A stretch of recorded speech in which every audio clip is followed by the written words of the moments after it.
Palabras de alegría y esperanza. Es el 16 domingo del tiempo ordinario del año C y la lectura de Lucas capítulo 10, 38-42 y el comentario es del padre Fernando Armelini. Yendo de camino, entró Jesús en un pueblo.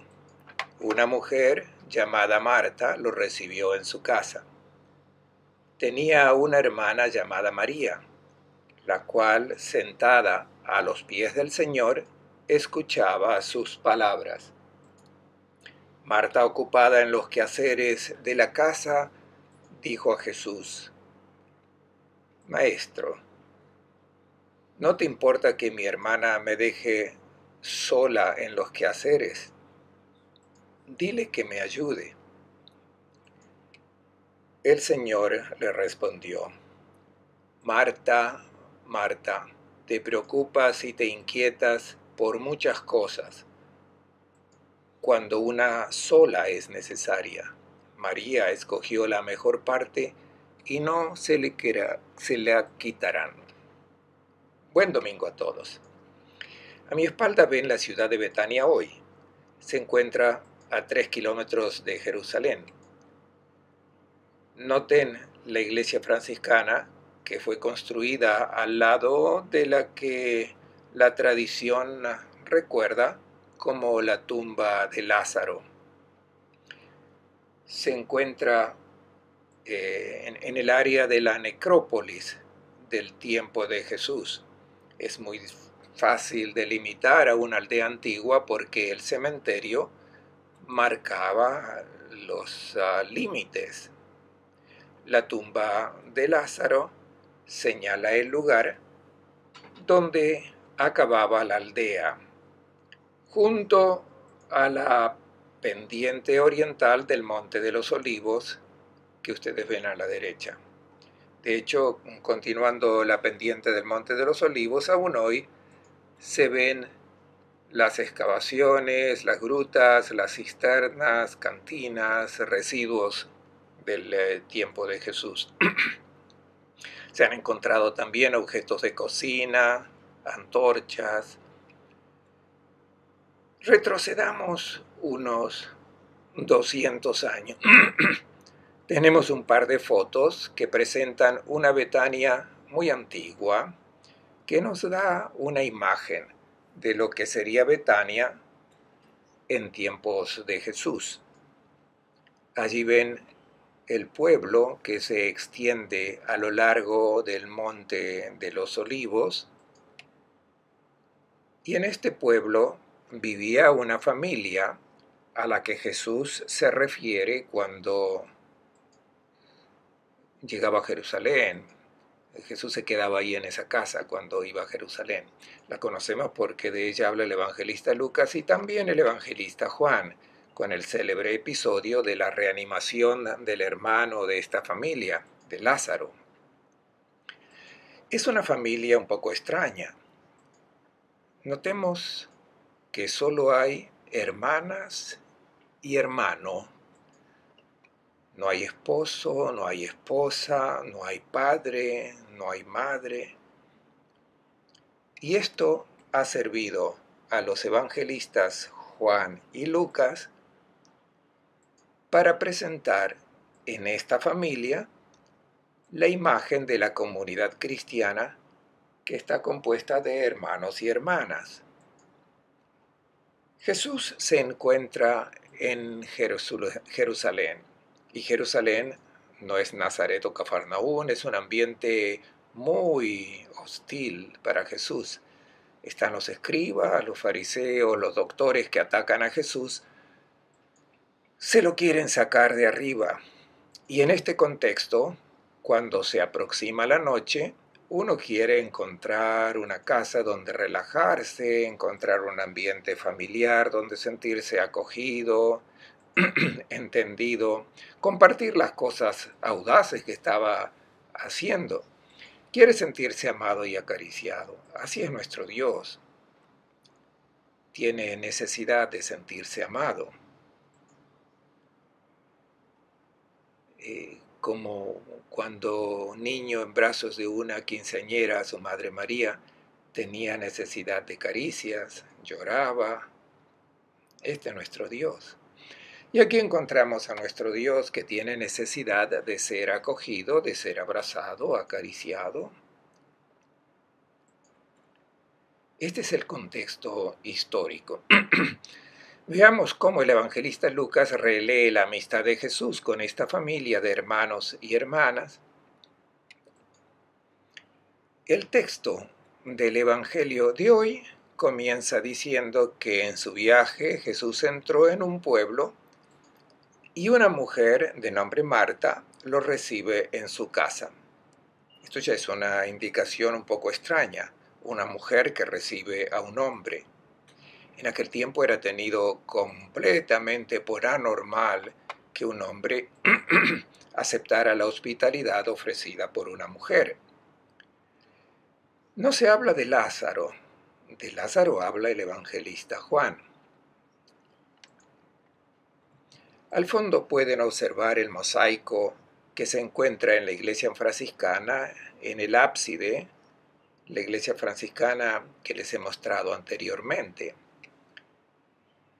En este recibimiento de Marta tenemos ya un primer mensaje.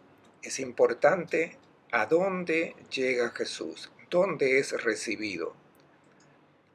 Todos los prejuicios, todas las discriminaciones entre hombre y mujer, que son restos de una cultura y de una herencia pagana, son superadas, son denunciadas. Jesús es el hombre libre respecto a las tradiciones. Así como Jesús es exigente a la hora de luchar contra el mal, en la raíz, en el corazón, recordemos lo que dijo: el que desea una mujer ya ha cometido adulterio en su corazón, según Mateo 5:28. Exteriormente Jesús es un hombre libre porque tiene un corazón puro, que supera todas las tradiciones que vienen del paganismo. Pero este no es el tema principal del texto evangélico de hoy. Aquí estamos de frente al tema del Dios que quiere ser recibido, quiere hospitalidad. En el libro del Apocalipsis, cuando el resucitado escribe a la comunidad de la Odisea, tiene una expresión muy hermosa. Mira que estoy a la puerta llamando. Si uno escucha mi llamada y abre la puerta, entraré en su casa y cenaré con él y él conmigo. Apocalipsis 3:20. Quiere hospedarse, quiere entrar en nuestra casa. La casa indica la vida de cada uno, no solo la casa como comunidad cristiana. La familia quiere entrar en lo más íntimo, como los enamorados que buscan hospitalidad y se sienten mal si están lejos de la persona amada. Este pasaje del Apocalipsis es magnífico y hace referencia ciertamente al Cantar de los Cantares, cuando el enamorado llega a la casa de la amada y le dice: ábreme, hermana mía, amada mía, que mi cabeza está cubierta de rocío, mis rizos del relente de la noche, no puedo estar lejos de mi enamorada. El Cantar 5:2. Dios es así, necesita de afecto, de calor humano, de amistad sincera. No nos imaginábamos a un Dios así. Nosotros hemos considerado a Dios como una especie de rey siempre sentado en su trono, a quien se recurre para pedirle algún favor. Es lo que hemos imaginado. En vez, es Él el que tiene necesidad de ser acogido. Es un Dios muy humano, muy tierno. Un Dios que necesita compañía. Este es nuestro Dios. Hay que oír su voz. No se impone con la violencia, hace una propuesta de amor. Déjame entrar en tu vida, te traigo alegría, solo para llevarte a la felicidad.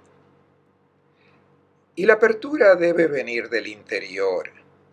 Marta es la que lo recibe Existen muchas maneras de recibir a Jesús. Y en estas dos hermanas se muestran dos comportamientos distintos. Una que hace una buena elección y la otra que ama a Jesús, lo acoge, pero le falta algo.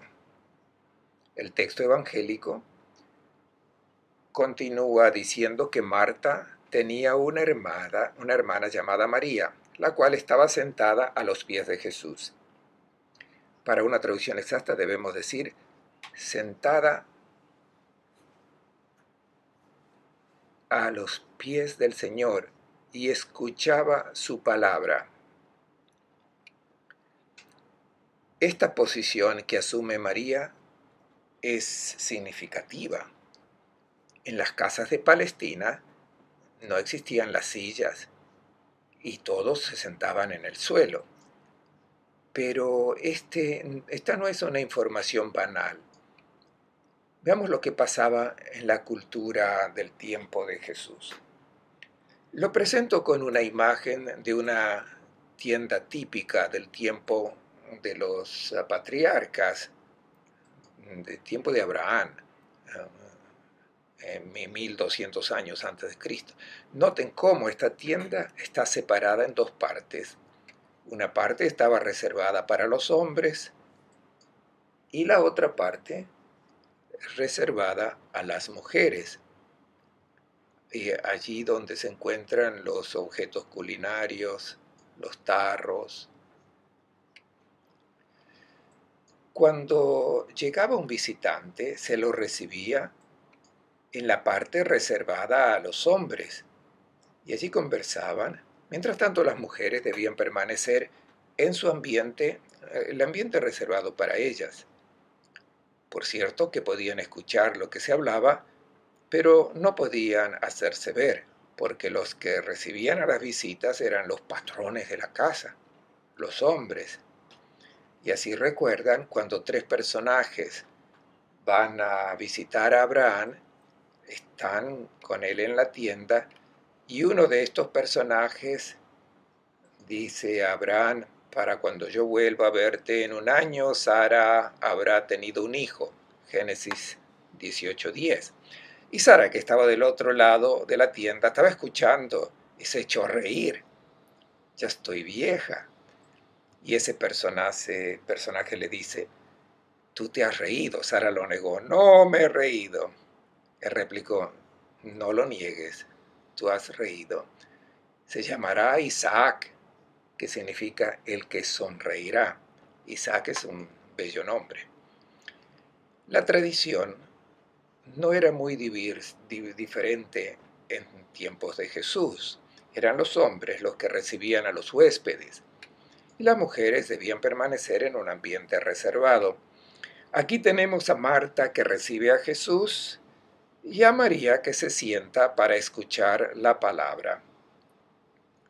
Esta expresión tiene un valor técnico, el estar sentada a los pies de Jesús, porque indicaba al discípulo que se sentaba regularmente a los pies del rabí, del maestro, para escuchar la lección de un maestro. Recordemos que Pablo, en los Hechos de los Apóstoles, nos dicen que estaba sentado a los pies de Gamaliel, o sea, fue discípulo del más famoso maestro de su tiempo.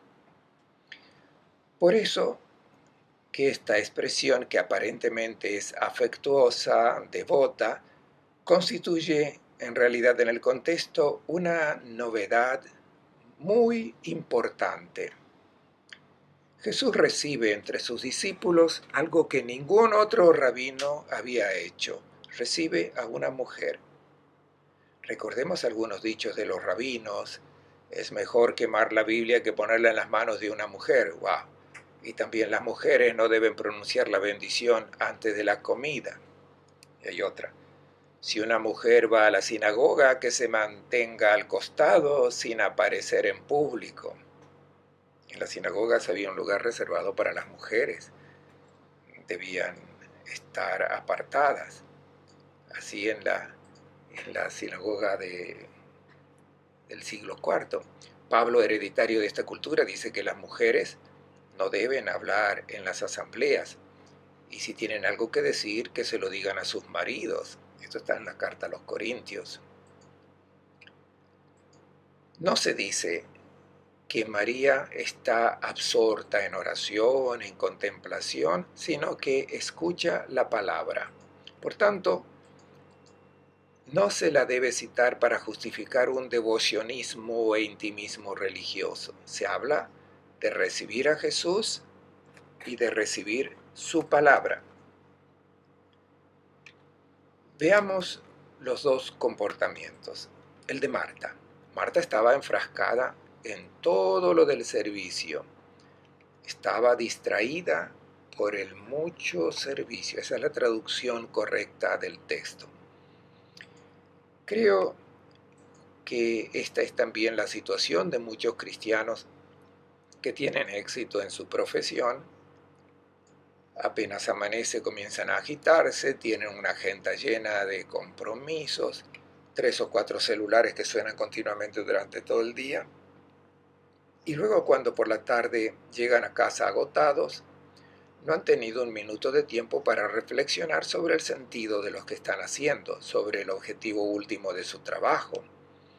Y luego no tienen un instante para dialogar con Dios. Creo que Marta representa bien a estas personas que hacen muy bien las cosas y tienen éxito, pero no tienen tiempo para pensar, para reflexionar, para encontrar una meta, un objetivo que una a todos estos esfuerzos hacia un ideal. Pongamos un ejemplo.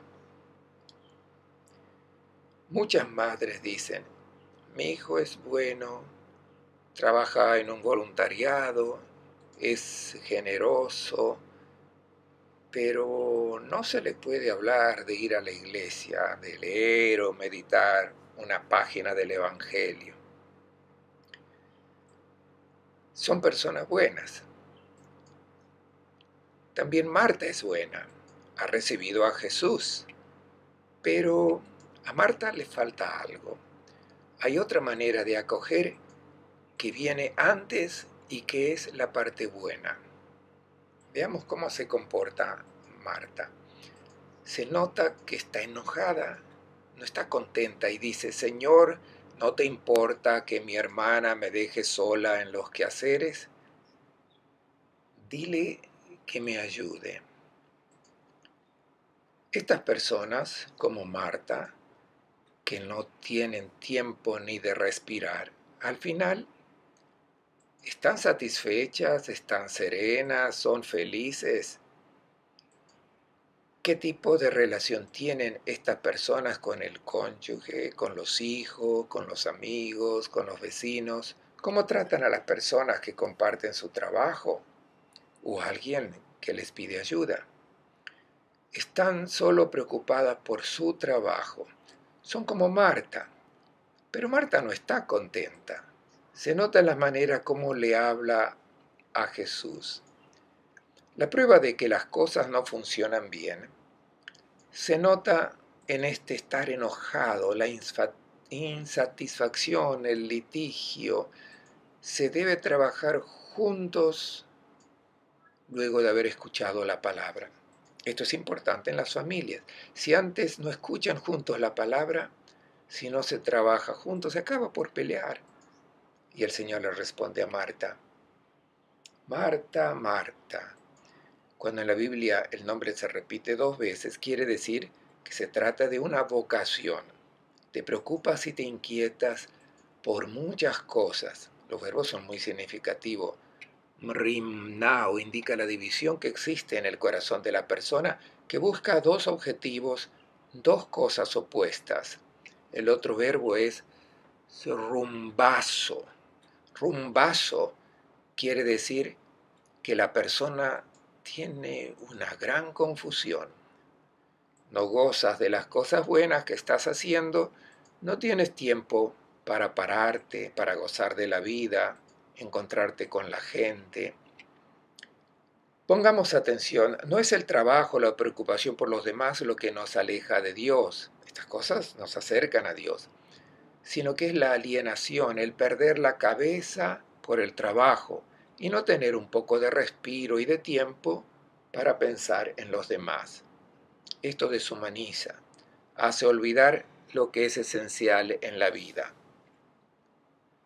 Nuestra noble especie humana ha existido gracias al instinto de la supervivencia y por tanto tratando de proteger la propia vida, buscar alimentos, procrear hijos. Pero si solo nos quedamos aquí, esta ley nos lleva a la muerte.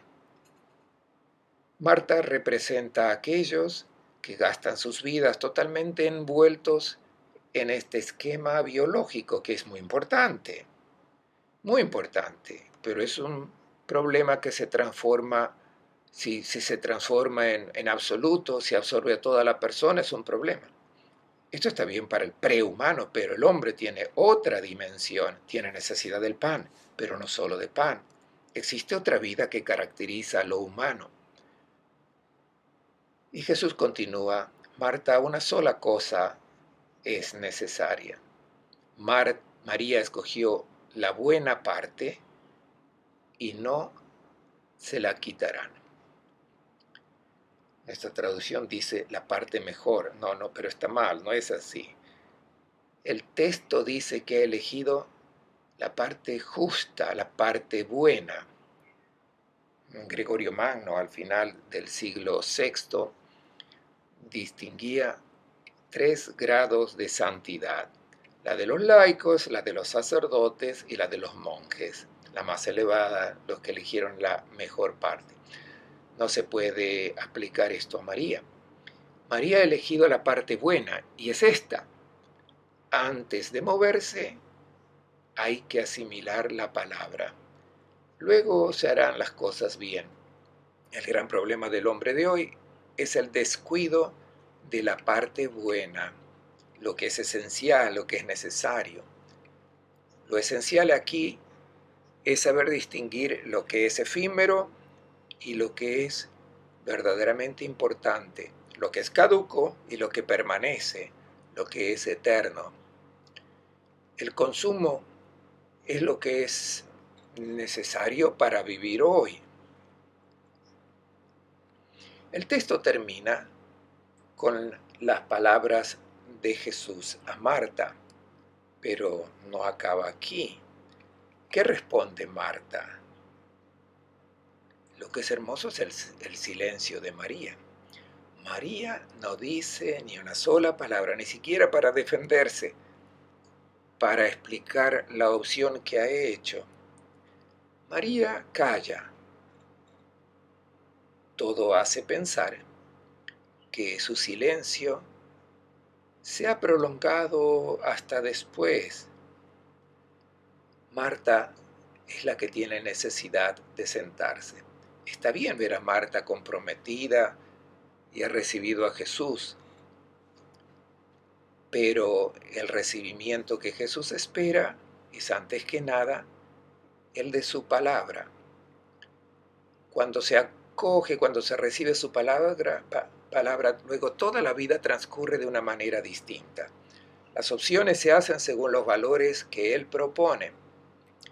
Y si uno no se enfada, como ocurre con Marta, se vive una vida mucho más serena.